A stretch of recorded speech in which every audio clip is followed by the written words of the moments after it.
सम्माननीय सभामुख महोदय, हिजो र आज गरी धेरै मान्य सांसदज्यूहरूले दर्जनौं सांसदज्यूहरूले आफ्नो बहुमूल्य टिप्पणीहरू सुझावहरू दिनुभएको छ। म सबै एकमुष्ट सबैलाई धन्यवाद दिन चाहन्छु। बजेटको रूपान्तरणकारी आत्माबारे केहीले आफैले मौलिक ढङ्गले व्याख्या गरिदिनु भयो र मलाई पनि त्यसले प्रकाश पार्ने कसरी बुझाइ हुँदो रहेछ भन्ने कुरा असाध्यै खुसी पनि लाग्यो। र मूलत विपक्षी सांसदहरूले पनि राम्रा कुरालाई राम्रा भनेर भन्नुभयो र आफ्ना रचनात्मक सुझाव सृजनात्मक चाहिँ टिप्पणीहरू गरिदिनु भएको छ। विगतका केही वर्षहरूमा आफैले पनि आलोचनात्मक टिप्पणी गर्दै आएको हुनाले आफ्नै बजेटको पनि आलोचनात्मक टिप्पणी गर्न म उद्यत छु, तर अहिले त्यतातिर जान परेन। मूलत अब इलेक्शन्स ह्याभ कन्सिक्वेन्सेस, यो मैले पहिला पनि भनेको थिएँ। निर्वाचन भइसकेपछि 5 वर्षको लागि एउटा म्यान्डेट प्राप्त भएपछि त्यसै अनुसार हामी चल्नुपर्ने हुन्छ।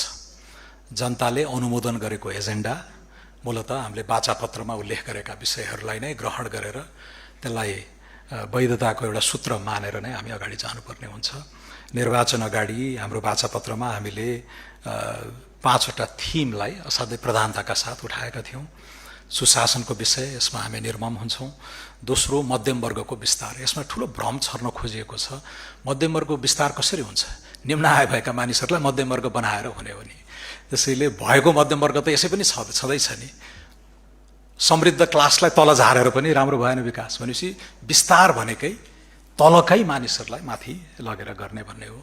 कनेक्टिभिटीमा बहुआयामिक कनेक्टिभिटी सन्निकटताको एजेन्डा हामीले बजेटको सिद्धान्त तथा प्राथमिकता पनि उल्लेख गरेका थियौँ। ऊर्जा, सडक, डिजिटल सबै कुराहरूमा, हवाई एभिएसन सबैमा ठुलो प्राथमिकता राखेका थियौँ। अर्को थियो काम काम काम, रोजगारी रोजगारी रोजगारी। तर रोजगारी कहाँबाट आउँछ? इकोनोमिक ग्रोथबाट आउँछ। इकोनोमिक ग्रोथ ल्याउनको लागि के गर्नु पर्यो? प्राइभेट सेक्टरलाई हामीले बढावा दिनु पर्यो भन्ने थियो। र 5औं चाहिँ अब झन्डै 3 करोडमा 1 करोड नेपालीहरूकै ग्लोबल फुटप्रिन्ट भइसकेको अवस्था, धेरैजना बाहिर बसिरहेको अवस्थामा प्रवासका मुद्दाहरूलाई पनि हामीले प्रधानता दिनुपर्छ भन्ने थियो। यो 5वटा हामीले फोकस गरेका थियौँ, तर यसको विस्तृत व्याख्या वाचापत्रमा छँदै थियो। त्यसलाई जनताले त्यो विपुल जनादेश मार्फत अनुमोदन गरेपछि त्यसैमा अडिग भएर अगाडि जानुपर्ने एउटा लोकतान्त्रिक मर्म नै हो।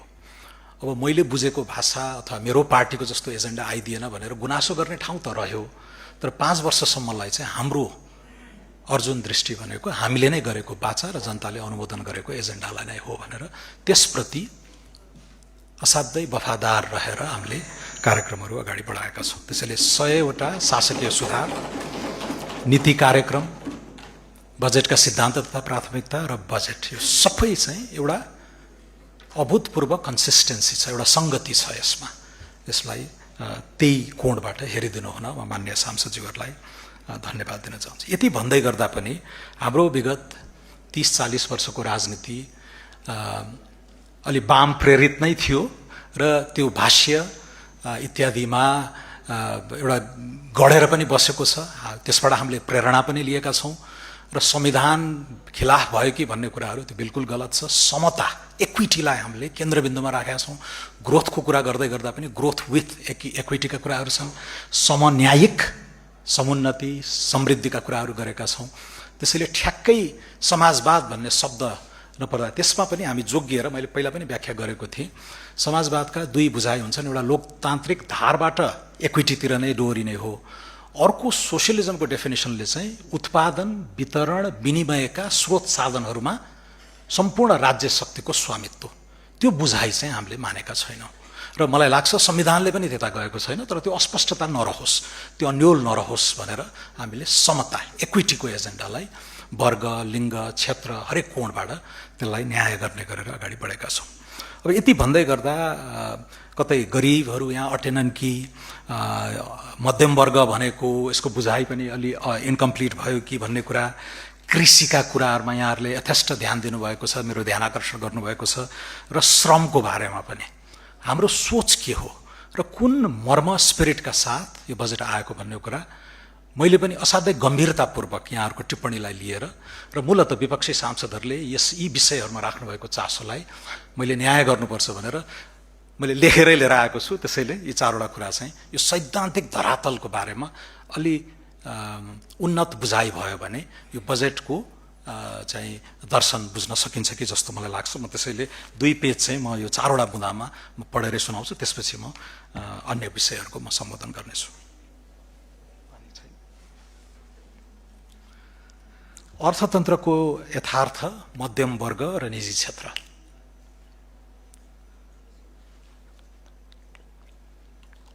अहिलेको अर्थतन्त्र कस्तो छ? अहिलेको अर्थतन्त्र केही वर्षदेखि नै भनौँ मूलत कोभिडपछि यो तङ्ग्रिन सकिरहेको अवस्था छैन।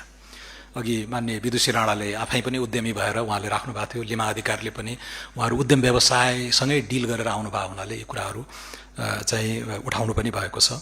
नेपालको अर्थतन्त्र विगत केही वर्षदेखि कमजोर माग, एग्रिगेट डिमान्ड कोल्याप्स भएको अवस्था हो। एपिक आउट माइग्रेसन छ, एउटा शिथिलता छ, कन्फिडेन्स आउन सकेको छैन। यो कमजोर मागलाई, एग्रिगेट डिमान्डलाई झकझक्याउनु पर्ने अहिलेको आवश्यकता हो। निजी लगानीमा सुस्तता छ र आर्थिक गतिविधिमा मन्दीको अवस्थाबाट गुज्रिरहेको छ। र यो अवस्थामा यो डिमान्डलाई पुनर्जीवित गर्ने कार्यक्रम ल्याउँदा त्यसलाई केवल अब मध्यम वर्गमुखी वा सहरी भनेर व्याख्या गर्नु चाहिँ यथार्थपरक हुँदैन। मध्यम वर्गको क्रय शक्ति घट्दा उद्योग, व्यापार, सेवा, पर्यटन, रोजगारी सबै प्रभावित हुन्छन्। त्यसैले अर्थतन्त्रलाई पुनः चलायमान बनाउन मध्यम वर्गको आत्मविश्वास, निजी क्षेत्रको त्यो भरोसा र राज्यको पनि खर्च गर्ने क्षमता पुनर्स्थापित गर्नु आर्थिक पुनरुत्थानको आवश्यक शर्त हो। कुनै विशेष वर्गलाई सुविधा दिने विषय यो होइन। त्यसैले यदि हामीले अहिलेको समस्याको करेक्ट डायग्नोसिस गर्यो भने त्यो करेक्ट डायग्नोसिस गरेर त्यसको सोल्युसन पनि ल्याउनु पर्ने हुन्छ। त्यसैले यो निजी क्षेत्र ओझेलमा परिएको थियो, भाषणहरूमा आइ नै राखेको थियो। त्यसैले अलिकति अपफ्रन्ट भएर हामीले प्रमोट गर्न खोजेकै हो। तर त्यो भन्दा पनि पछाडि निजी क्षेत्रप्रतिकै विशेष माया भन्दा पनि अहिले डिमान्ड कोल्याप्स भइरहेको अवस्थामा कसरी कन्फिडेन्स रिइन्स्टिल गर्ने भन्ने कोणबाट हामीले अगाडि आएका हौँ। र एउटा सत्य चाहिँ के हो भने दार्शनिक कोणबाटै पनि नीतिगत रूपमा हामीले एउटा दोहोरो चरित्र, हाम्रो डबल स्ट्यान्डर्ड त्यागेकै हो। एकातिर राज्यको नियामकीय, हिजो एकजना मान्य सदस्यले नियन्त्रण भन्नुभयो, नियन्त्रण होइन, नियामकीय सामाजिक न्याय र सार्वजनिक सेवा प्रवाहको भूमिका सुदृढ गर्ने एउटा रेगुलेटरी स्टेट बलियो, स्वच्छ, प्रतिस्पर्धात्मक। अर्कोतिर निजी क्षेत्रलाई आर्थिक वृद्धि, लगानी, उत्पादन र रोजगारीको प्रमुख इन्जिनका रूपमा अगाडि बढाउने स्पष्ट दृष्टिकोण लिएका छौँ। राज्यले सबै काम आफै गर्ने र निजी क्षेत्रलाई शङ्काको दृष्टिले हेर्ने पुरानो सोचबाट हामी बाहिर निस्केकै हो। त्यस्तै बजारले सबै समाधान गर्छ भन्ने अतिवादी सोचबाट पनि हामी टाढा छौँ। हाम्रो दृष्टिकोण सक्षम राज्य र गतिशील निजी क्षेत्रबीचको सहकार्यमा आधारित छ। एकजना मान्य सदस्यले हिजो डानी रोड्रिकको प्रसङ्ग ल्याउनुभयो, जोसेफ स्टिग्लिट्सको प्रसङ्ग ल्याउनुभयो। गर्व नै लाग्छ, डानी रोड्रिक मेरो आफ्नै गुरु हुनुहुन्थ्यो। नवशास्त्रीय अर्थशास्त्रका केही सिद्धान्तहरू न्यू क्लासिकल, न्यू लिबरल होइन कि न्यू क्लासिकल इकोनोमिक्सको जगमा उहाँले प्रेषित गर्नुभएका मूलभूत सिद्धान्तहरू, बजार र राज्यबीचको सम्बन्धहरू बाजेको बुझाइ नै मेरो दीक्षाको आधार पनि हो र त्यो बजेटमा प्रतिबिम्बित भएको छ।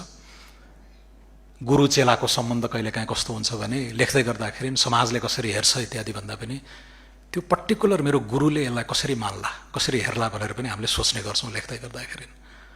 What would Dani Rodrik say about this budget भन्दाखेरि त्यसरी पनि इभ्यालुएट गर्ने गरिन्छ। हिजो मान्यज्यूले नामै लिनुभयो भएर मैले उल्लेख गरेँ र त्यसमा त्यो व्याख्या गर्दै गर्दा बजार स्वनिर्मित हुँदैन, राज्यले नै बनाइदिनुपर्छ।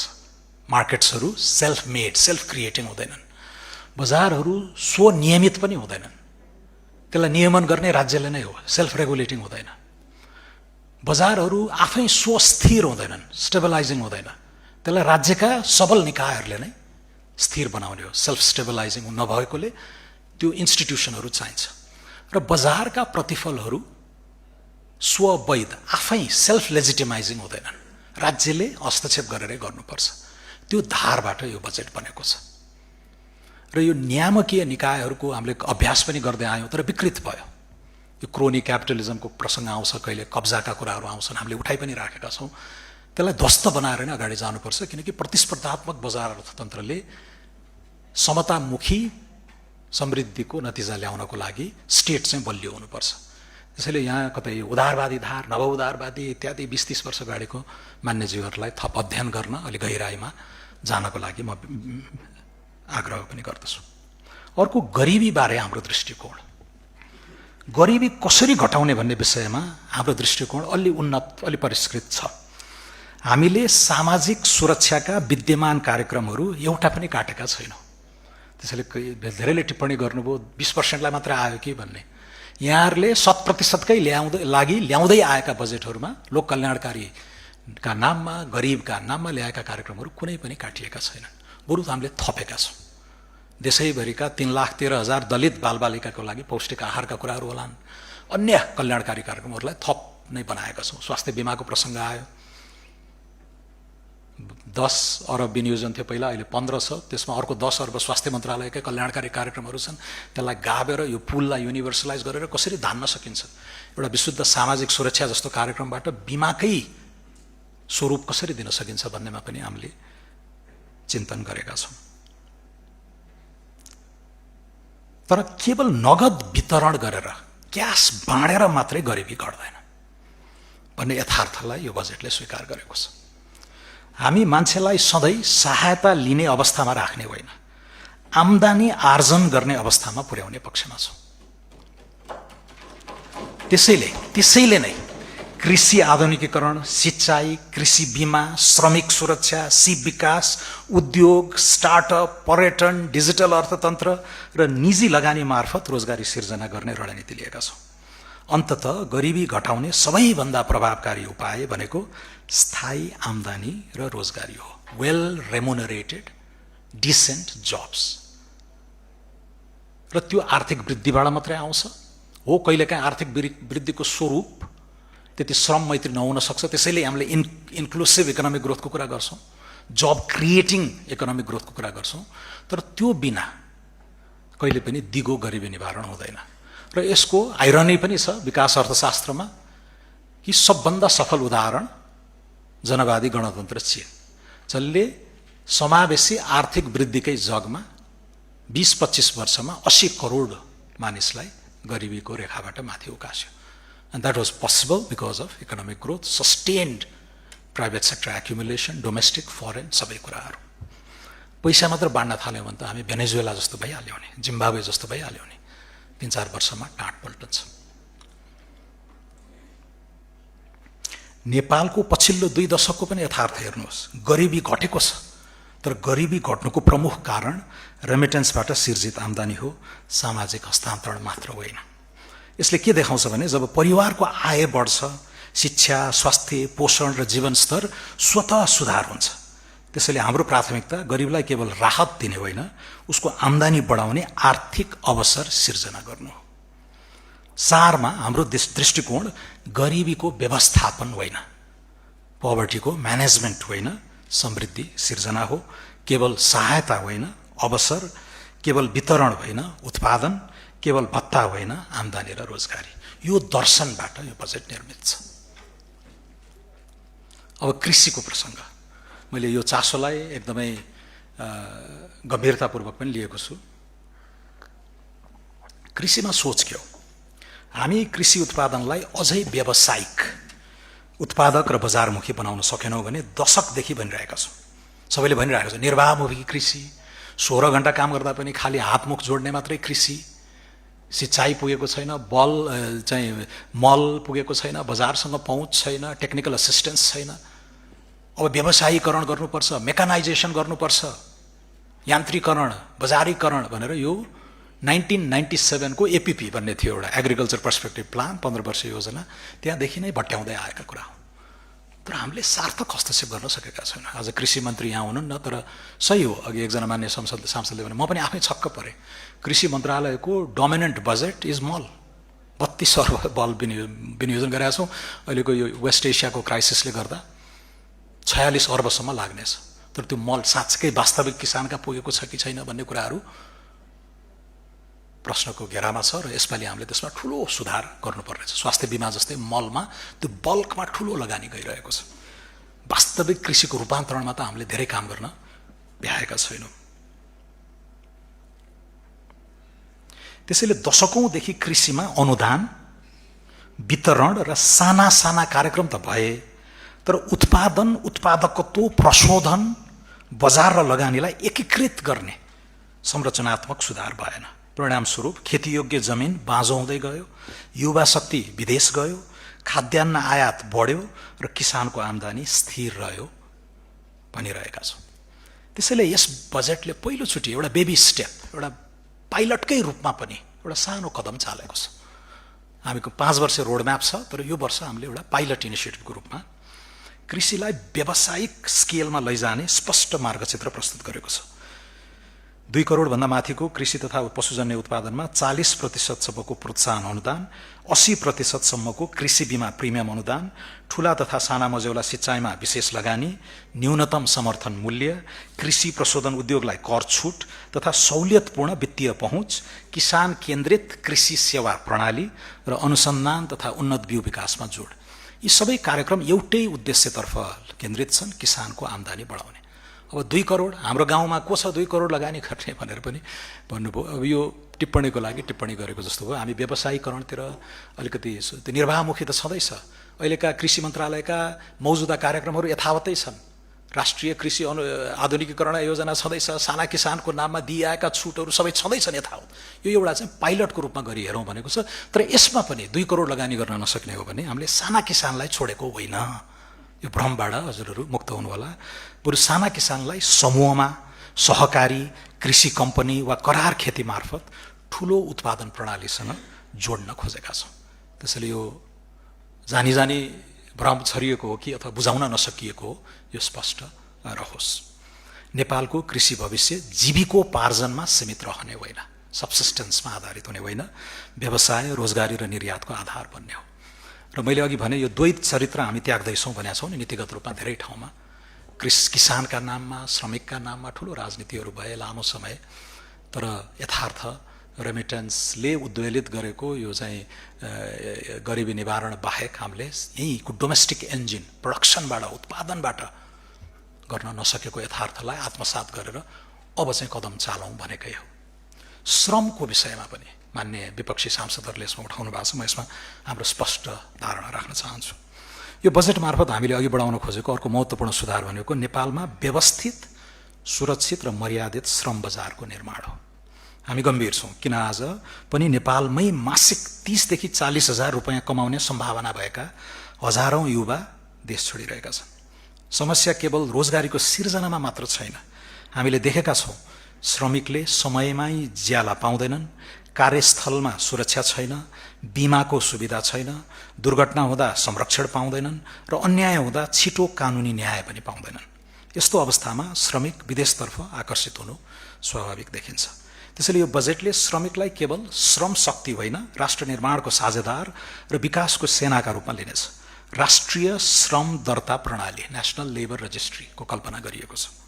डिजिटल श्रम बजार, अनिवार्य लिखित श्रम सम्झौता, न्यूनतम ज्याला कार्यान्वयन, बैंक मार्फत पारिश्रमिकको भुक्तानी, बीमा, कार्यस्थल सुरक्षा, श्रम न्यायाधिकरण तथा सामाजिक सुरक्षा विस्तार जस्ता सुधार मार्फत लाखौं श्रमिकलाई सुरक्षित र औपचारिक श्रम बजारमा आबद्ध गर्ने आधार तयार गरिएको छ। यो कुनै कम्युनिस्ट पार्टीले ल्याएको कार्यक्रम होइन, यो राष्ट्रिय स्वतन्त्र पार्टीले ल्याएको कार्यक्रम हो। श्रमिकको सम्मान र सुरक्षा बिना उत्पादनशील अर्थतन्त्र निर्माण हुन सक्दैन भन्ने यथार्थलाई यो बजेटले आत्मसात गरेको छ। यो सुधार कसको लागि? यो सुधार त्यही निर्माण श्रमिकको लागि हो जो वर्षौंदेखि असुरक्षित अवस्थामा काम गरिरहेका छन्। यो निर्माण मजदुरका लागि हो। यो होटल, उद्योग, ढुवानी, सेवा र अनौपचारिक क्षेत्रमा कार्यरत लाखौं नेपालीका लागि हो। यो समाजको तल्लो तहमा रहेका श्रम बेचेर जीवन चलाउने नागरिकको जीवनस्तर उकास्ने प्रयास हो। हामी श्रम मन्त्रालयलाई केवल वैदेशिक रोजगारी व्यवस्थापन गर्ने मन्त्रालयका रूपमा होइन, स्वदेशी श्रम बजार निर्माण, श्रमिक संरक्षण र उत्पादक रोजगारी प्रवर्धन गर्ने मन्त्रालयका रूपमा रूपान्तरण गर्न चाहन्छौँ। त्यसैले म विनम्रतापूर्वक प्रश्न गर्न चाहन्छु, लाखौं श्रमिकलाई औपचारिक श्रम बजारमा ल्याउने, उनीहरूको सुरक्षा, बीमा, न्यूनतम ज्याला र कानुनी अधिकार सुनिश्चित गर्ने प्रयासलाई कसरी गरिब र श्रमिक विरोधी भन्न सकिन्छ? वास्तवमा यो बजेटको सबैभन्दा ठूलो सुधारको कार्यक्रम मध्ये यो हो। तर यसलाई ओझेलमा पार्न खोजिएको मैले पाएँ, किनकि आउँदै नै बायस, यो मध्यम वर्ग भन्दै आउनाले यो जम्मै अलि निजी क्षेत्र मैत्री, उद्योग मैत्री, अब यत्रो चाहिँ इन्डस्ट्रियल रिस्ट्रक्चरिङको कुरा गर्दैछौँ, ट्याक्स रिफर्म विगत 35 वर्षमा नभएको ट्याक्स रिफर्म एकैचोटि अटेम्प्ट गरेका छौँ, इन्फ्रास्ट्रक्चरमा यो सरकारको 4 खर्बले केही पनि हुँदैन, सरकारको बासलातभन्दा बाहिर गएर निजी पुँजी आकर्षित गर्नुपर्छ भन्ने रूपान्तरणकारी हरेक प्याराग्राफमा हामीले नयाँ कुराहरू गरेका छौँ। र त्यसमा चाहिँ यो श्रम विषय चाहिँ अलि बायसका साथ हेरिएको हुनाले ओझेलमा परिएको, तर म दाबीका साथ भन्छु असाध्यै महत्त्वपूर्ण मुद्दा चाहिँ यो छ। यो किन भनिराखेका छौँ भन्दाखेरि हामी आर्थिक वृद्धि केन्द्रित मात्र होइन, समतामुखी आर्थिक वृद्धि, ग्रोथ विथ इक्विटीका कुराहरूतिर हामी लागेका छौँ। अब म अलिकति आकारका कुरा, प्राविधिक कुरातिर गएँ, अहिले सैद्धान्तिक कुराहरू भयो। आकारमा कसैले भन्नुभयो 25% को वृद्धि ठुलो आकारको कार्यान्वयन नहोला। कार्यान्वयन गर्ने त चुनौती हामीलाई छ नै। हरेक बजेट, फुकिएको बजेट र यथार्थमा खर्च हुने बजेटको यो भिन्नता बढ्दै गएको छ भूकम्पपछि। मूलतः पहिला जीडीपी को अनुपातमा हामी 25 देखि 28% सम्मको बजेट फुक्थ्यौं र यथार्थ कार्यान्वयन 22 देखि 25% हुन्थ्यो। जहिले पनि त्यो implementation gap 3 to 4% of GDP हुन्थ्यो। सन् 2015 को भूकम्पपछि हामी त्यो 1 खर्ब त हामीले रिकन्स्ट्रक्सनमै लगायौं र त्यसले त्यो बजेटको आकारलाई वात्त बढाएर, मलाई याद छ डाक्टर रामशरण महतले लिएर आउनु भएको बजेट 518 बाट 519 अर्बबाट एकैचोटि 618 अर्ब पुगेको थियो अर्को वर्ष, यो 72 मा। त्यसपछि हामीले त्यसलाई ल्यान्डिङ गर्नै सकेनौं, त्यो बढेको बढै भयो र त्यो हुँदै हुँदै अब 619 को बजेट 12 वर्ष अगाडिको अहिले 21-24 सम्म पुगेको छ। अनिवार्य दायित्व नै झन्डै 14 खर्ब छन्। यस अघिका दायित्वहरू, तलब, सुविधा, ऋण, ब्याज, राज्यले सिनको नभाँच्दा पनि 14 खर्ब चाहिन्छ। राजस्व त्यति भ्याइसकेका छैन, गाह्रो छ। र त्यो जीडीपी को अनुपातमा कति चाहिँ बजेट बनाउने भन्ने कुरा अब यसपालि अस्ति एकजनाले कहाँ भन्नुभयो क्या 30 खर्बको लिएर आए हुन्थ्यो नि, यत्रो शक्तिशाली सरकार। फुक्न त जति सके फुके पनि भयो, जीडीपी को अनुपातमा रिजनेबल हुनु पर्यो। र यसमा यहाँहरूलाई म स्मरण गराउन चाहन्छु, गत साल नेकपा एमालेका अर्थमन्त्री ल्याउनु भएको बजेटको आकार 1964 अर्ब थियो र त्यो जीडीपी को अनुपातमा 30% नागेको थियो। जहिले पनि यो एब्सोल्युट हेर्ने होइन कि हामीले रिलेटिभमा हेर्नुपर्छ। जीडीपी को अनुपातमा कति नर्मलाइज गर्नुपर्छ। अहिले जीडीपी को हाम्रो प्रक्षेपण यदि 7% छ, ल 7 नछोयो भने पनि 74 खर्ब जति पुग्ने अनुमान छ यो आर्थिक वर्षको अन्त्यमा। अहिले 66 छ। इन्फ्लेसन र रियल इकोनोमिक ग्रोथ जोडेर 12, 13, 13.5% गऱ्यो भने पनि 74 खर्ब नाग्छ जीडीपी। अहिले ल्याइएको 21 खर्ब प्लसको चाहिँ बजेटको आकार पहिलो पटक लामो समयपछि one of the smallest budget हो, ठुलो होइन। जीडीपी को अनुपातमा जम्मा 28.5% छ। र मेरो चेतमा के थियो भने त्यो भूकम्पपछिको त्यो बलुनिङ, अघि बलुन सलुन भन्यो, सस्तो किसिमले टिप्पणी गरियो नबुझिकन, त्यो बलुन इफेक्टलाई मैले डाउनसाइज गर्न खोजेकै हो। 30 ननागौँ भन्ने मेरो स्पष्ट निर्देशन थियो। जीडीपी को अनुपातमा 30% ननाग्नु होला। म आफै अनुशासनमा बाँधिन चाहन्छु।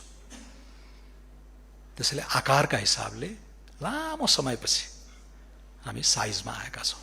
राज्यले गर्न सक्ने खर्चको सापेक्षतामा बजेटको आकार आएको छ। ऋणको कुराहरू आयो, ऋण लियो, 7 खर्ब ऋण लियो। ऋण भने जीडीपी भनेको फ्लो हो, ऋण भनेको स्टक हुन्छ, यो एक्युमुलेट हुन्छ, थोक हो। अहिले झन्डै 30 खर्बको ऋण हामीले बोकेका छौँ। हामीभन्दा अगाडिका सरकारहरूले लिएका ऋणहरू तिर्दै लिँदै थप्दै गरेर झन्डै 29-75 अर्ब राउन्ड अफ गर्दा 30 खर्बको ऋणको स्टक छ अहिले। त्यो सामा तिर्नु पर्यो, ब्याज तिर्नु पर्यो भनेपछि अहिले हामीले त्यो ग्याप छ। रेभेन्यू त अहिले 13 खर्ब पनि नउठ्ला जस्तो छ। हाम्रो महत्त्वाकांक्षी लक्ष्य छ रेभेन्यूमा।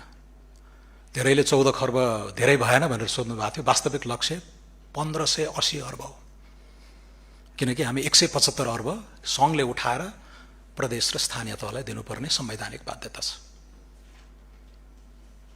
त्यसैले हाम्रो विकासको आधार हामी आफैले उठाउने राजस्वबाट नै हुनेछ।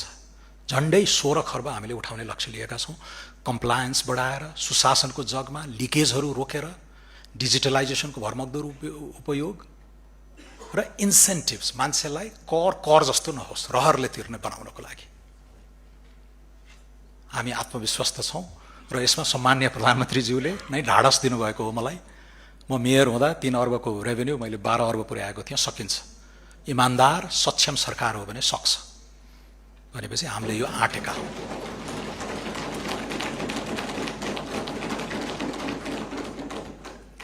अब ऋणमा चाहिँ अहिले 247 अर्ब हामीले विदेशी ऋण लिने हो। त्यसको 72 अर्ब पुरानै ऋण तिर्ने हो।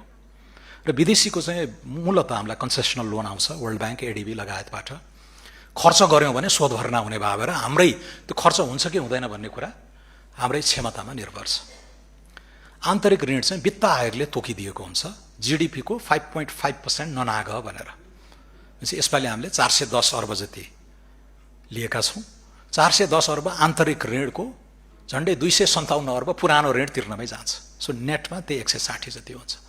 सरकारसँग राजस्वले अनिवार्य दायित्वहरू कभर गरिसकेपछि हामीले जुन कायाकल्पको सपना देखेका छौँ त्यसको लागि साधन स्रोत जुटाउन असाध्यै सृजनशील हुनुपर्ने अवस्था आएर नै पूर्वाधारसँगै मान्छेले भौतिक विकास जोड्ने भाव हुनाले अघि मैले भनिसकेँ गभर्मेन्टको ब्यालेन्स सिटभन्दा बाहिर गएर अहिलेका नवीन उपकरणहरूको प्रस्ताव गरिएको छ। त्यसको धेरै चर्चा हुन पाएन। यहाँ साथीहरू अभिज्ञताले पनि चाहिँ त्यतातिर नडोर्याएको हुन सक्छ। Alternative development finance bill, Nepali मुद्रामै अन्तर्राष्ट्रिय बजारमा चाहिँ बन्डहरू इस्यु गर्ने, क्लिन एनर्जी थीमेटिक बन्डहरूको कुरा। यो राजस्व र ऋण सजिलो रेभेन्यू सरहको आन्तरिक ऋणको बलमा मात्रै नेपालले धेरै लामो कदम चाल्न नसक्ने भए भएर हामीले यो नयाँ नयाँ कुराहरूतिर गइराखेका छौँ। र यो अघि मैले भने धेरै कुराहरू एक्सपेरिमेन्टल हिसाबले छ। यसले थप आकार अर्को 4वटा 5वटा बजेटमा लिन्छ। अहिले जग बसाउने, थिति बसाल्ने कामहरू पनि भएका छन्। र ऋण, यो लिएको ऋण धेरै चाहिँ तिर्नकै लागि, पहिला लिएका ऋणहरू तिर्नकै लागि हुने भएकोले फिस्कल स्पेस कन्स्ट्रेन्ट छ। त्यसले यति गर्दा पनि हाम्रो डेटलाई जीडीपीको सापेक्षतामा चाहिँ धेरै बढ्नेवाला छैन। 7 खर्बको ऋण लिएर नै विकास हुन्छ भनेर अघि केही मान्यज्यूहरूले टिप्पणी गर्नुभयो। That as a share of GDP त्यही 43-44%कै आधारमा रहन्छ यति लिँदा पनि। सो बजेटको आकारबारे एउटा ठुलो भ्रम मैले चिर्न सकेँ जस्तो लाग्छ। अर्को, डेट ऋणको भारबाट होइन राजस्वकै बलमा हामीले विकास गर्ने हो। त्यसमा बरु हजुरहरूको म साथ माग्न चाहन्छु। लिकेज, कम्प्लायन्स बढाउने र यहाँनिर चाहिँ अब अलिकति अरू के शिक्षामा कर लगाए, स्वास्थ्यमा कर लगाए, बिजुलीमा कर लगाए भन्ने कुराहरू पनि आएका छन्। बजार उद्वेलित गर्न इन्कम बेस्ड ट्याक्सेसनबाट कन्जम्सन बेस्ड ट्याक्सेसनतिर जानुपर्ने, किनकि इन्कममा हामीले वात्तै ठुलो लक्ष्य राख्न सकेनौँ। 16 खर्ब इन्कमबाट, त्यसको ठुलो अंश इन्कमबाट नआउने, किनकि अर्थतन्त्र अझै पनि अनौपचारिक छ, इन्फर्मल छ। केही अध्ययनहरूले झन्डै 42 देखि 55% नेपालको अर्थतन्त्र इन्फर्मल छ। ऊ छ तर राज्यले चिन्दैन, किनकि राज्यमा ऊ बाँधिएकै छैन, कर तिर्दैन र उसले राज्यबाट पनि केही अपेक्षा गरेको छैन, तर यही समाजको अङ्ग छ। त्यसलाई फर्मलाइज गर्नुपर्ने चुनौती छ। त्यसलाई हाम्रो टाइम लाग्छ। तर कन्जम्सन त उपभोक्ता हामी सबैले गर्छौँ, इन्फर्मल सेक्टरले पनि गर्छ। इन्फर्मल सेक्टरका पात्रहरूले पनि चुरोट खान्छन्, चाउचाउ खान्छन्, चिया खान्छन्। भनेपछि यो इन्कम बेस्ड ट्याक्सेसनबाट कन्जम्सन बेस्ड ट्याक्सेसनतिर जाने, त्यसले हुम्लामा किनिएको चाउचाउमा पनि 25 पैसा लाग्न सक्छ कर। मैले उदाहरणको रूपमा भनेको। थोपा उपभोगबाट ठुलो सङ्ग्रह गरेर अहिलेलाई इन्कमभन्दा कन्जम्सनतिरबाट भरथेक गरौँ। इन्कममा चाहिँ बजार उत्तेजित गर्नु छ, मान्छेको गोजीमा पैसा आओस्, उसले खर्च गरोस्, डिमान्ड स्टिमुलेट गरोस्, अर्थतन्त्र चलायमान होस् भनेर इन्कममा अलि उधार भएकै हो। 10 लाखसम्मको ट्याक्सेसन, मार्जिनल ट्याक्स। अब प्रश्न आयो, यसमा कुनै विज्ञान छैन, कसैले फ्ल्याट 10% को पनि गरेका छन्, आर्थिक वृद्धि पनि गरेका छन्। यो प्रोग्रेसिभिटीका डिबेटहरू अलि पुराना बासी पनि भइसके। 39% राखिदिँदा के हो भने, नम्बर 1 यसले विदेशी लगानीकर्ताहरूलाई नकारात्मक सन्देश दिने भयो। कहीँ हामी स्टालिनिस्ट रसियामा त छैनौँ, त्यति अनुदार भन्ने सन्देश जान्छ। फेरि राज्यको स्वरूप हेरिन्छ, नोर्डिक कन्ट्रिजमा हाई ट्याक्सेसन टोलरेबल छ, किनकि उसले कर पनि तिर्छ, राज्यबाट सबै कुरो फिर्ता पाउँछ। हामी कहाँ त्यस्तो चरित्र छैन। अस्ति एकजना मान्य संसदले मिठोसित भन्नुभयो, क्यारे ट्याक्स लिन्छौँ नर्वेको जस्तो, सेवा दिन्छौँ सोमालियाको जस्तो। राज्यले गुड क्वालिटी सर्भिसहरू दिन सक्यो भने ट्याक्स अलि माथि नै राखे पनि हुन्छ, तर त्यो चरणमा हामी पुगिसकेका छैनौँ। राज्यका सेवा सुविधाहरू अपर्याप्त भएर नै त्यो भ्याकुम फिल गर्नको लागि निजी क्षेत्र पनि आइरहेको छ र 39%ले नराम्रो सन्देश दिइरहेको थियो। कोही पनि लगानीकर्ताहरू आउने थिएनन्। कर्पोरेटमा पनि सुलभ मान्यज्यूले उठाउनु भयो त्यो जायज हो, हामीले छलफल गऱ्यौँ। कर्पोरेटमा त्यति ठुलो गुनासो छैन, यद्यपि हाम्रो लक्ष्य एकैचोटि भुवाङ पार्ने होइन कि बिस्तारै त्यसलाई त्यसमा पनि सुधार गर्दै जाने हो। 25लाई 20मा ल्याउन किन गाह्रो थिएन यसपालि पनि, तर एकैपटक नगरौँ र ठुलो डिमान्ड थिएन। यसरी चाहिँ हामी अगाडि बढिरहेको छ। अब यहाँ कुरा आयो मान्छेलाई फर्मल इकोनोमीमा ल्याउनु पर्यो, जोड्नु पर्नेछ। अब प्राइभेट स्कुलमा लगाइएको यो 3%मा यता 10 लाखसम्म आय छुट दिएको छ। काठमाडौँ बाहिर 3000 4000 फी पर्ने ठाउँमा 3% भनेको एकदमै कम रकम हो। त्यसलाई इन्कम ट्याक्स नेटमा आएर वार्षिक 10 लाखसम्म आम्दानी छ मेरो भन्दाखेरि जम्मा 1% तिर्नुपर्ने हुन्छ। यता हजारौँ क्षतिपूर्ति भइसकेको छ। त्यसमाथि 25,000 रुपैयाँ वा 25% निजी स्कुलमा पनि आफ्नो बालबालिकामा शैक्षिक खर्च गर्नुभयो भने कर छुट हुन्छ। यो गर्न खोजेको के हो भने फर्मल नेटमा आउनुहोस्, भार अहिले नपरोस् तर बी रेकग्नाइज्ड, नेटमा आउनुहोस्। तपाईँ आफ्नो बालबालिकाको लागि 15,000 20,000 मासिक खर्च गरिराख्नु भएको छ, तर तपाईँ ट्याक्स नेटमा हुनुहुन्न। ट्याक्स नेटमा इनरोल हुनुहोस्, 10 लाखसम्म आयकरै लाग्दैन, बी रेकग्नाइज्ड। र यहाँको छुटले तपाईँको अन्य खर्चहरू जो हो हुन्छ, निजी स्कुलमा निजी हस्पिटलमा पनि।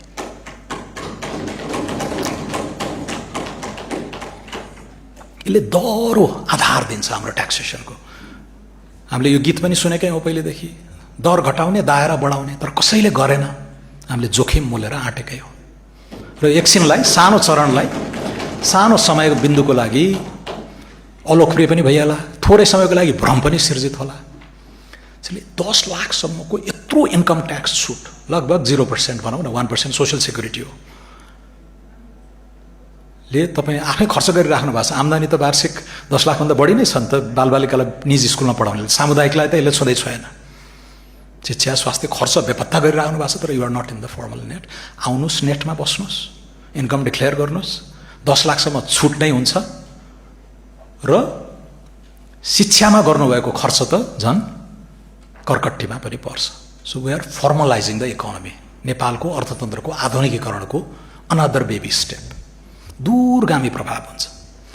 बिजुलीमा भ्याट लगाउने, यो छ अर्को भ्रम। अन्तिम उपभोक्तामा हामीले 5% भनेका छौँ, 50 युनिटभन्दा माथि। यो पनि हामी अन्तिम उपभोक्तामा भार नपर्ने गरेर होइन। यो अर्थमन्त्री बढी चलाख भयो हो कि क्या हो, यतातिर छुट दिएको छ यता ठटा छ भन्ने पनि सानो हदसम्म हो। खरबौँ लगानी भएको छ बिजुली सेक्टरमा, but they are not in the tax net. छुटै छुट छ। पछि हाम्रो जिडिपीको ठुलो अंश युटिलिटिजले ओगट्नेवाला छ। वाटर, इलेक्ट्रिसिटी, जति हामी सहरीकरण गर्दै जान्छौँ, अर्बनाइज्ड सोसाइटी हुँदै जान्छौँ, युटिलिटिजको अंश जिडिपीमा ठुलो हुन्छ। यति ठुलो सेक्टर फर्मल ट्याक्स नेटबाट बाहिर रहन सक्दैन। विद्युत डेभलपर्सहरूलाई त हामीले 1 दशकसम्मकै आयकर छुटदेखि लिएर भन्सार छुट अनेक गरेका छौँ। त्यसको राम्रो इन्सेन्टिभले गर्दा नतिजा पनि देखिया छ। पञ्चायत ढल्दा 262 मेगावाटको जडित क्षमता आज 4300 कति पुगेको छ। हाम्रो बजेटकै लक्ष्य 5300 कति पुर्याउने भन्ने छ। 10 वर्षभित्र हामी 30,000 पुर्याउँछौँ भन्ने छ। सो यो इन्सेन्टिभले काम गर्छ, तर अल्टिमेटली यति ठुलो सेक्टर जिडिपीको अंश ओगट्ने ट्याक्स नेटमा आउनुपर्छ। तर उपभोक्तालाई भार पार्नु भएन भनेपछि के गर्ने त? दुईटा विकल्प छन्। यो साउन 1 गतेदेखि लागू हुने भनेको छ। साउन 1 गतेभन्दा अगाडि हामी यसलाई एड्रेस गर्छौँ। अल्टिमेट कन्ज्युमरमा यो बर्डन हुँदैन, तर नेटमा आयो नि। र 5% भनिए पनि 50 युनिट फ्री भए हुनाले effective tax rate it's 3 to 4.2%। 125 unit खपत गर्नेले पनि जम्मा तिर्ने 24 रुपियाँ हो। अस्ति सम्मान्य प्रधानमन्त्रीज्यूले त भन्नुभयो यत्रो 10,000 चार्जिङ स्टेसन, यत्रो पूर्वाधारमा लगानी गर्नुपर्नेछ। ऊर्जा मन्त्रालयको यो सालको बजेट 85 अर्ब छ। कहीँबाट त आउनु पर्यो नि। छोड्ने, फोकटमा बाँड्ने, यता कहीँ पनि नकस्ने हो भने त again do you want to be the next Venezuela of South Asia? No. जिम्मेवार ढङ्गले जानुपर्छ, अनुशासनमा बाँधिएर जानुपर्छ। त्यही मर्मले अहिले दुईटा विकल्प छन् बिजुलीमा। तपाईँहरूलाई आफ्नो कन्स्टिट्युएन्टहरू फेस गर्दा बालेन सरकारले कर लगाउने बिजुलीमा भनेर अब यहाँ पनि यथेष्ट भ्रम भयो। यसलाई सायद हामीले बुझाउन सकेनौँ कि त्यसलाई हामी 150 युनिटभन्दा माथिमा मात्र लाग्ने गर्छौँ। सो धेरै नेपालीहरू 90% भन्दा प्लस त्यति त्यो कन्जम्सन लेभलमा नपुग्ला कि त्यो मूल्य नै हामी समायोजन गर्छौँ। नेपाल सरकारकै स्वामित्वमा मर्स्याङदी छ, कालीगण्डकी छ, 700 मेगावाट इन्स्टल्ड फेसिलिटी छ। त्यो नेपाली जनताको लगानी भएका आयोजनाहरूले अब नेपाली जनतालाई डिभिडेन्ड दिने बेला भइसक्यो। त्यो लाभांश हामी यहाँ समायोजन, मूल्य समायोजन गरेर सिस्टममा आयो। पारदर्शिता, रेकर्ड किपिङ सबैमा राम्रो काम भयो। तर अन्तिम उपभोक्ताले तिर्न नपर्ने सृजनात्मक सोल्युसन। अनि किन गरिरह त यो दुःख? किन गाली खाइरह? देश बनाउनुहोस्। एक क्षणको लागि अप्रिय निर्णय भए पनि गरौँ। लोक रिझ्याइको राजनीति गर्ने छुट हामीलाई छैन। लोक रिझ्याइको राजनीति गर्ने छुट हामीलाई छैन, राष्ट्रिय स्वतन्त्र पार्टीलाई छैन। अब अलिअलि अरू टिप्पणीहरू मैले सबै सांसदको नोट त गरेको छु, तर नामै लिएर गाह्रो लामो समय जाला। सम्मान्य सभामुख महोदय, बुढा नीलकण्ठमा पढेको मान्छे बुढा नीलकण्ठ स्कुल बनाएन भन्ने पनि आयो, खुसी लाग्यो। यसपालि शिक्षा मन्त्रीजीको अर्को इनोभेटिभ इनिसिएटिभ छ, बजेटमा छ, त्यो फुत्कियो जस्तो छ। सम्पूर्ण स्कुल प्रणालीको इन्फ्रास्ट्रक्चरल अडिट गर्ने यो साल, केही नबनाउने। के छ अहिलेसम्म निर्मित संरचनाहरूको अवस्था के छ? हामीले सुन्दै आएका छौँ। फलानो गाउँमा 15 जना मास्टर 10 जना विद्यार्थी भन्ने त सुन्दै आएका छौँ। गाभ्न पर्यो, बस कुदाउन पर्यो भन्ने पनि छन्। के छ त स्टक? अब त्यो हामीले त दूरगामी भिजन लिएर अगाडि जानु पर्यो। यहाँ छर्दैउ न पैसा। जागृति मावि माने चौकामा यति पैसा हालिदेऊ, उति हालिदियो, त्यो रमाइलो लाग्थ्यो बजेट छर्नलाई। तर यो वर्ष 1 अरब रुपियाँ शिक्षा मन्त्रीले 1 अरब रुपियाँ माग्नुभयो। मन्त्रीज्यू, मलाई इन्फ्रास्ट्रक्चर, एजुकेसनल इन्फ्रास्ट्रक्चरको अडिट मात्र गर्न त्यति पैसा चाहिन्छ। यो वर्ष म अडिट मात्रै गर्छु र नेक्स्ट इयर चाहिँ अनि कङ्क्रिट डिप रिफर्मको कार्यक्रम लिएर आउँछु भन्नुभएको छ। त्यसैले मेरो दिमागमा त छ नै 7वटा प्रदेशमा अलि ठुलो सामुदायिक विद्यालय, 2000, 3000, 4000 विद्यार्थी सङ्ख्या भएका सफल विद्यालयहरूमा त्यसलाई बुढा नीलकण्ठको आकारमा कन्भर्ट गर्न सकिएला। सबै कुरा पहिलो वर्षमा नगरेकै हो। यो अडिट गरौँ र सिस्टमेटिकली हामी अगाडि जाउँ भन्ने छ। दलित समुदायले के पायो, यो समुदायले के पायो भन्ने कुराहरू, कति कुराहरूलाई अब नामै तोकेर भन्न सकिँदैन। रामेछापले के पायो, दोलखाले के पायो भन्ने पनि भन्नुभएको छ। त्यो सबै सँग गयो भने त यो पातलो बजेट, म त 40 मिनट बन्नेवाला थिएँ सुरुमा, तर सम्भवै हुँदो रहेछ। त्यो छोटो हो, पहिला 2.5 घन्टा पनि वाचन हुन्थ्यो, यसपालि 1 घन्टा 40 मिनटमा सकेँ मैले। त्यो सबै सम्बोधन गर्न सकिँदैन। यो सबै आउने भनेको मन्त्रालयको पुस्तिकामा। मन्त्रालय, हरेक मन्त्रालयको आफ्नो। मैले चाहिँ अब जस्तो झन्डै 350 अर्ब भौतिक पूर्वाधार मन्त्रालय अथवा अहिले पूर्वाधार मन्त्रालयलाई विनियोजन गरेँ। त्यसको सब एलोकेसन चाहिँ उहाँहरूले गर्ने हो। शिक्षामा 220 कि कति दिइयो।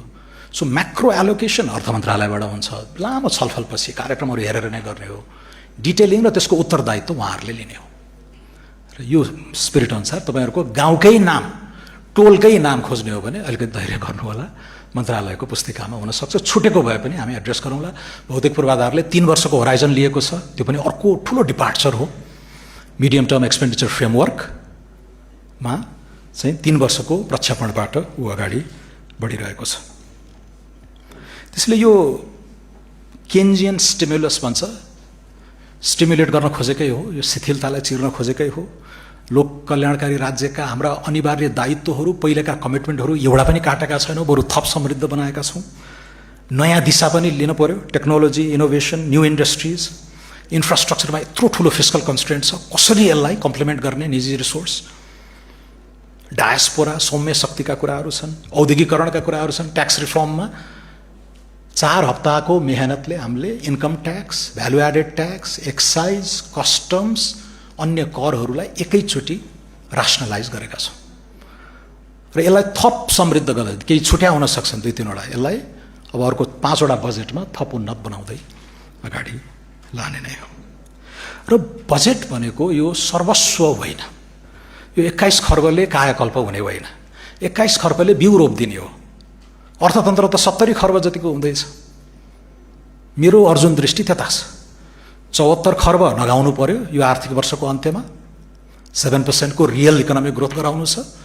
तर यो गरिएको सार्वजनिक खर्चले उद्वेलित गरोस्। हामीले 1 रुपियाँ यहाँ खर्च गर्यौँ यो सार्वजनिक कोषबाट भने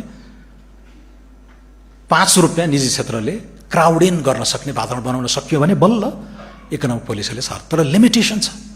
धेरै त अनिवार्य दायित्व हो, यद्यपि तलब सुविधा पनि खर्च हुन्छन्, इकोनोमीमा जान्छ, त्यसले चलायमान गर्छ, त्यसमा ट्याक्स हामी लगाउँछौँ, यताबाट उठ्छ। यो खालको एउटा मानचित्रबाट हामी अगाडि बढेका छौँ। अब धेरै कुराहरू आछन्, म टुङ्ग्याउँदै गर्दा स्वास्थ्य बिमाको बारेमा, चुरेको बारेमा, ग्रामीण पुनरुत्थानको बारेमा, गाउँ गाउँमा बाँदर समस्या इत्यादि सबै छन्। त्यो सम्बन्धित यो बजेट आएको 1 दिनमा, यो त अब वर्षभरि कार्यान्वयन गर्नु छ नि, त्यहाँ सफिसियन्ट फिस्कल रुम हुन्छ। सृजनात्मक कार्यक्रमहरू आए भने मन्त्रीजीहरू बसौँला, कर्मचारीको टिम, निजी क्षेत्र बसेर वर्षभरि कार्यान्वयन गर्ने कार्यक्रममै हामीले यी कुराहरू सम्बोधन गर्न सक्छौँ। केही छुटेको जस्तो लागेको छ भने जेठ 15मा बजेट आयो, सिद्धियो, अब अर्को जेठ 15 गर्नुपर्छ भन्ने होइन, बल्ल सुरु हो। इनफ्याक्ट यो आर्थिक वर्ष त टुङ्गेकै छैन, साउन 1 गतेदेखि बल्ल यो 21-24 को खर्चहरू सुरु हुन्छ। त्यसैले यसमा हजुरहरूका सृजनात्मक विचारहरू, कार्यक्रमहरू, कतै जेन्युइन कुरा छुटेको हुनसक्छ, मानवीय त्रुटि भएको हुनसक्छ, अथवा ध्यान नपुगेको हुनसक्छ, पर्याप्त तयारी गर्न नपाइएको हुनसक्छ। बहसहरू, छलफलहरूमा पनि केही कन्स्ट्रेन्ट थिए यसपालि। म मन्त्री बनेकै दिनदेखि नै होमिनु पर्यो, जबकि राष्ट्रिय योजना आयोगले सिलिङ तोकिदिसकेको थियो। यसमा पनि मैले टिप्पणी गरिहालौँ, राष्ट्रिय योजना आयोगले जानेरै थोरै सानो आकारको 1964 को बजेट उसैले अनुमति दिया हो पोहोर, तर उसले यसपालि चाहिँ 1890 के थाहा थियो भने नयाँ सरकार आउँदैछ, उसले आफ्नो हिसाबले यसलाई बढाओस्, यो 1890 चाहिँ मिनिमम होस् भनेर मन्त्रालयहरूलाई प्लानिङ गर्नको लागि न्यूनतम तोकिदिएको हो। त्यसैले योजना आयोगले तोकेको भन्दा 2 खर्ब बढी यताउता, त्यसमा कुनै बौद्धिक तुक छैन।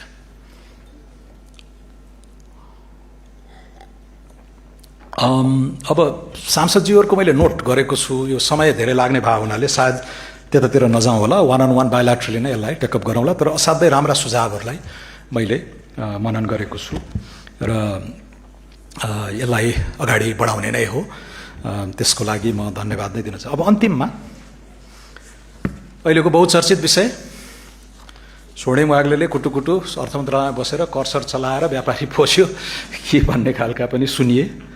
सांसदहरूले गरिमा, आफ्नो गरिमा आफै राख्नुपर्छ। यो सम्मानित सदनको ओज घटाउने कामतिर हामी लाग्नु हुँदैन।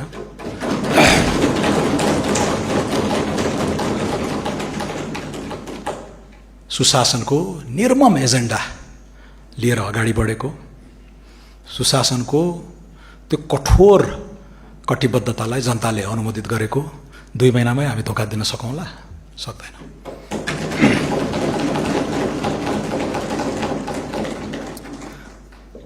र मैले आज सार्वजनिक लेखा समितिमा पनि भने, 1-2टा चाहिँ खोस्टाहरूले लेखे कि 2 अरबको आशंका इत्यादि भनेर। 2 अरब होइन, 2 रुपियाँ बदमासी, बेइमानी मबाट भएको छ भने म मन्त्री पद त्याग दिन्छु।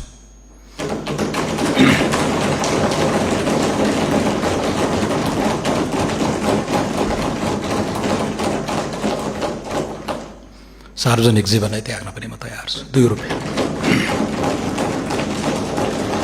र यो नैतिक आँट र यो नैतिक उचाइ म प्रति औँलो ठड्याउने मान्यज्यूहरूलाई पनि प्राप्त होस्, शुभकामना छ।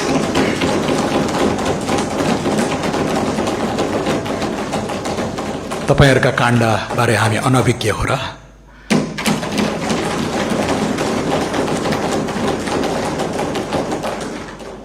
ती पनि खुल्नेछन्। अब भएको के हो त? भएको के हो?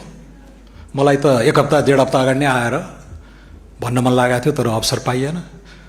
अर्थ समिति र सार्वजनिक लेखाले अवसर दिनुभयो, अलिकति क्ल्यारिफाई गरियो।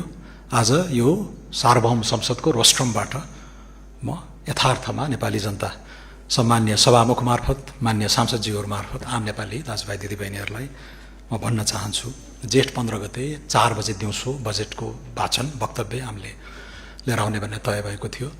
जेठ 15 को बिहानसम्म पनि यो एउटा अर्थ विधेयक भनिन्छ, नेपाल सरकारको अर्थ सम्बन्धी प्रस्तावलाई कार्यान्वयन गर्न विधेयक, यसमा काम भइराखेको हुन्छ।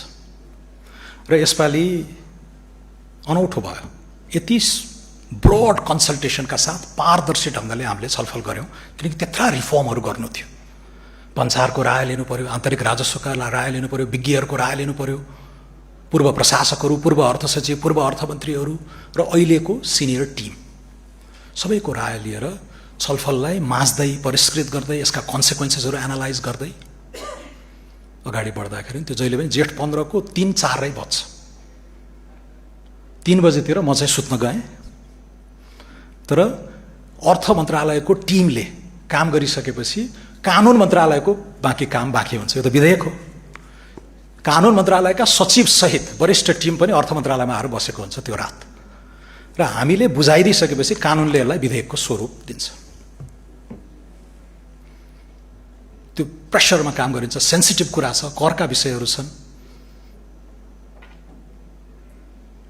र कर्मचारी तन्त्रले त्यसलाई तयार गरेर प्रेसतिर पठाएपछि वक्तव्य त 11-12 बजेसम्म पनि हामी फाइनल गरिराखेका हुन्छौँ। 12-12:30 छपाईमा जान्छ। 4 बजे मैले यहाँ वाचन गरेको त्यो 3 घण्टा अगाडि मात्रै प्रेसमा गएको थियो। त्यो टाइम प्रेसर, अब यसलाई यति टाइम प्रेसरमा काम गर्न पर्छ, यसलाई सुधारे हुँदैन भन्ने विषय त्यो मुनासिब नै छ। यी आयात सायातका कुराहरू पनि यो करले त्यहाँ प्रभाव पार्ने हो भने 1-2 हप्ता आयातै बन्द गरिदिउँ न भन्नेमा पनि छलफल गर्न सकियो, तर अहिलेसम्मको प्रचलन यो नै छ।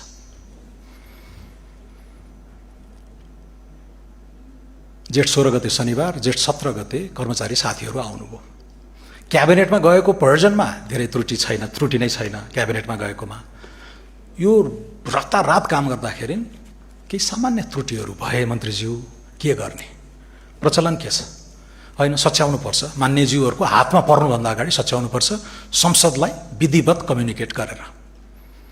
संसदका महासचिवलाई चिठी लेखेर अर्थमन्त्रीले त्यो सांसदज्यूहरूको हातमा पुगि नसकेका हुनसक्छ, यो बाँड्दै गर्दा सच्याइएको एक पाना, एराटम भन्छ, एराटा मल्टिपल भयो भने एराटाको पाना पनि यही घाँसेर दिने। 5 वटा विषयमा 73 वटा शीर्षकमा संशोधन गरिएको थियो नेकपा एमालेका अर्थमन्त्रीले, नेपाली काङ्ग्रेस समेत संलग्न भएको सरकारले। 73 वटा करकै संशोधन। यसपालि कस्ता खालका त्रुटि सच्याइयो? एउटा भन्सार दर, एउटा शुल्क, 3-4 वटा थप स्पष्ट पार्ने गरेर कन्फ्युजन नहोस् भनेर। भन्सार दरकै यत्रो चाहिँ आइराखेको छ, मध्यरातमा के गर्यो भन्ने। त्यो भन्सार दर परिवर्तन गरिएको चाहिँ के थियो? मैले लेखेको चिठी यहाँ छ संसदलाई 17 गते, र 17 गते नै हजुरहरूले यो विधेयक सँगसँगै त्यो एक पाना चाहिँ पाउनु भएको भन्ने मेरो चाहिँ असम्पसन छ। एउटा भन्सार दर के परेछ भने, एउटा प्रडक्ट छ एचएस कोड, हार्मोनाइज सिस्टम भन्छौँ हामी कस्टमसमा, 5000 जति वस्तुहरू हुन्छन् यहाँ। त्यस्तो 4202-1290 को कोड भएको एउटा प्रडक्टमा, त्यो प्रडक्टको चाहिँ अलि व्याख्या नै हुन्छ, बाहिरी भाग प्लास्टिक वा कपडा पदार्थ भएका बाकस, सुटकेस, यो एउटा क्याटेगोरी छ। यसमा हामीले 30% को भन्सार लगाइराखेका रहेछौँ। यही क्याटेगोरीभित्र चाहिँ एउटा असाध्यै सेन्सिटिभ आइटम परेको रहेछ, भ्याक्सिन र ब्लड क्यारियर, जनस्वास्थ्यसँग सम्बन्धित भ्याक्सिन, ज्यान जोगाउने भ्याक्सिन र ज्यान जोगाउने रगत बोक्ने क्यारियर पनि सुटकेसको वर्गीकरणमा परेको रहेछ। र यहाँ उद्यम व्यवसाय गर्नेहरूलाई थाहा हुन्छ त्यो वर्गीकरणले कति दुःख दिन्छ कहिलेकाहीँ। यो मिलेन, कहाँ प्लास्टिकको सुटकेस, कहाँ यहाँ चाहिँ ज्यान बचाउने ब्लड क्यारियरलाई एउटै क्याटेगोरीमा राख्न मिलेन, यसलाई छुट्याइदिनुहोस् भनेर बहसको चरणमा आएको विषय अनि साथीहरूले भन्सारका साथीहरूले यो त जायज हो, मनासिब छ, यसलाई छुट्याउँ, यसलाई छुट्टै उपशीर्षक दिउँ नि त। कहाँ प्लास्टिकको सुटकेस बनाउने, ब्लड र भ्याक्सिन क्यारी गर्ने छुट्टै उपशीर्षक दिएर यसलाई छुट्याउँ पनि र यसको भन्सार कम गरिदिउँ। कहाँ 30% लगाउने यत्रो वस्तुमा, 15% लगाउँ, डन। त्रुटि कहाँ भयो भन्दाखेरि त्यो प्लास्टिक पनि सँगसँगै तानिँदाखेरि 15%मा झरेछ। ब्लड क्यारियर र भ्याक्सिन त 15मा झऱ्यो, छुट्टै उपशीर्षक पनि बनाइयो, त्यो कम्युनिटीको माग सम्बोधन गरियो। तर जहाँबाट छुट्याइएको थियो त्यो पनि 30 होइन 15 आयो, त्यसैले कर घटाएको होइन। यो त 30 हुनुपर्छ भनेर 15मा झुक्किएर 15 बनेकोलाई पनि 30 बनाइयो। अब यहाँहरूले सुनिराख्नु भएको छ बहस, राजद्रोह भयो, देशद्रोह भयो, गरिमा राखौँ।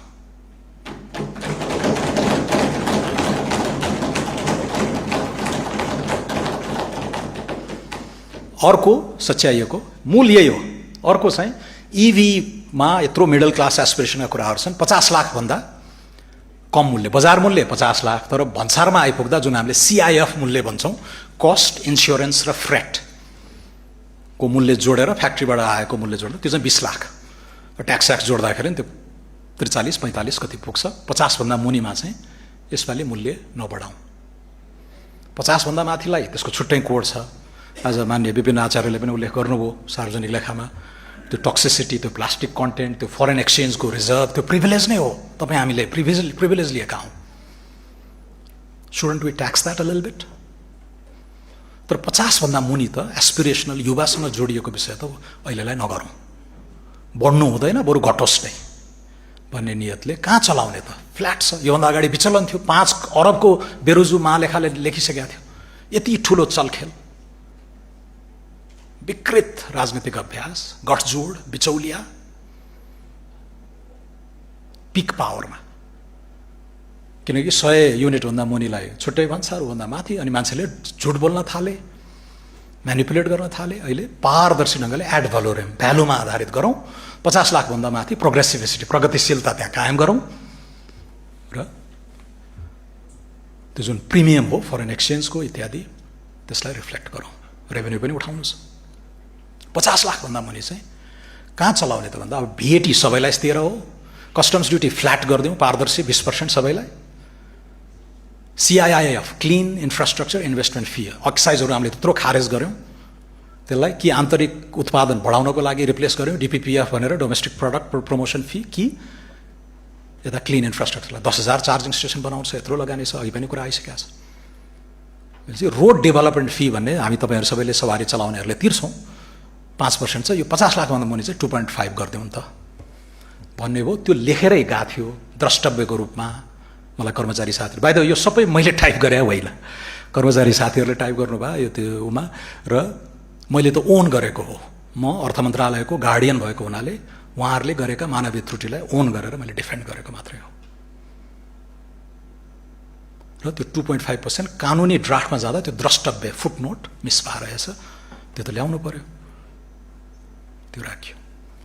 अर्को एक्साइज तिरेको तर CIF को ट्रान्जिसनमा नगइसक्दा त्यहाँ भन्सारमा आएका इलेक्ट्रिक गाडीहरूले अन्तशुल्क त तिरिसके, अन्तशुल्क पनि तिर्ने, फेरि यो नयाँ शुल्क पनि तिर्ने त गराउनु भएन, कन्फ्युजन भयो। स्पष्टता अलिकति कायम गरिदिनु पर्यो। अन्तशुल्क तिरिसकेकाहरूले यो दोहोरो कर लाग्दैन है, CIF थप्नु पर्दैन भन्ने अर्को स्पष्टीकरण छ।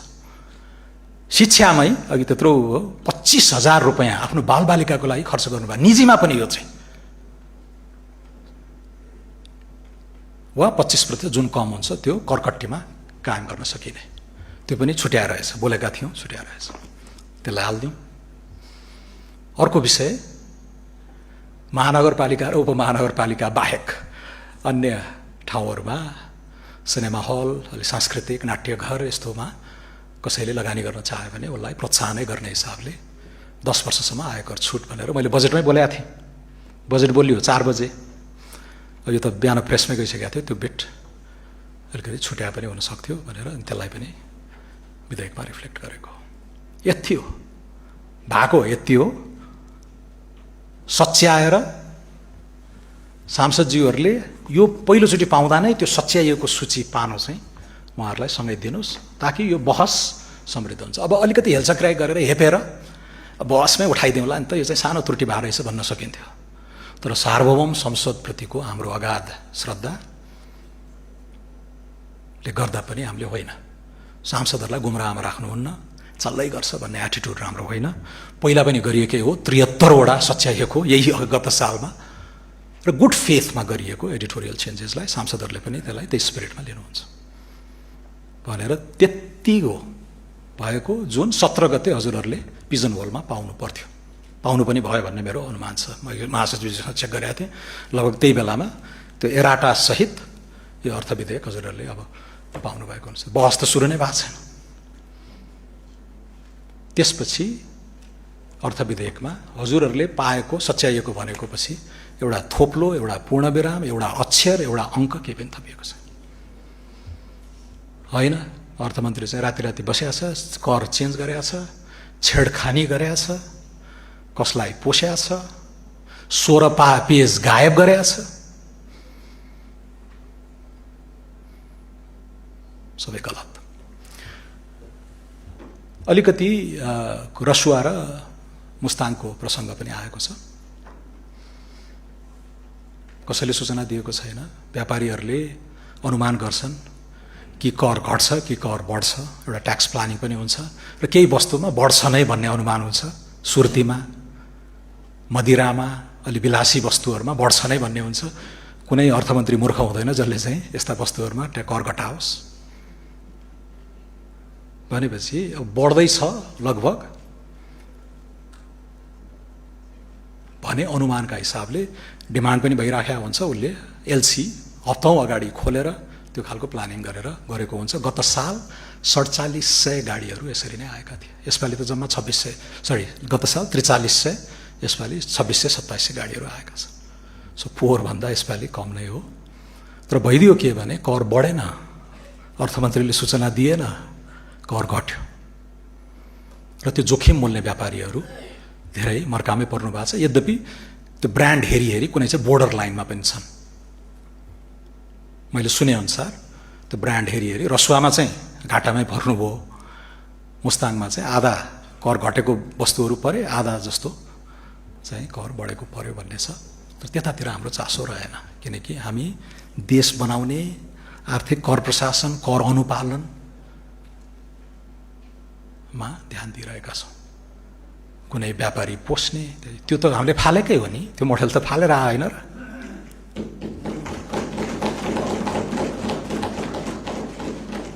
त्यसैले नै मैले भन्न सकेको हो, यहाँ सार्वभौम संसदको रोस्टरमा उभिएर मैले भन्न सकेको छु, 2 अरब होइन हजुर, 2 रुपियाँ बदमासी गरेको छ भने म यो पद त्याग दिन्छु, सार्वजनिक पद नै त्याग दिन्छु भन्ने नैतिक आँट, नैतिक उचाइ मलाई आरोप लगाउने मान्य सांसदज्यूहरूलाई पनि प्राप्त होस्। शुभकामना छ। हस्, धन्यवाद।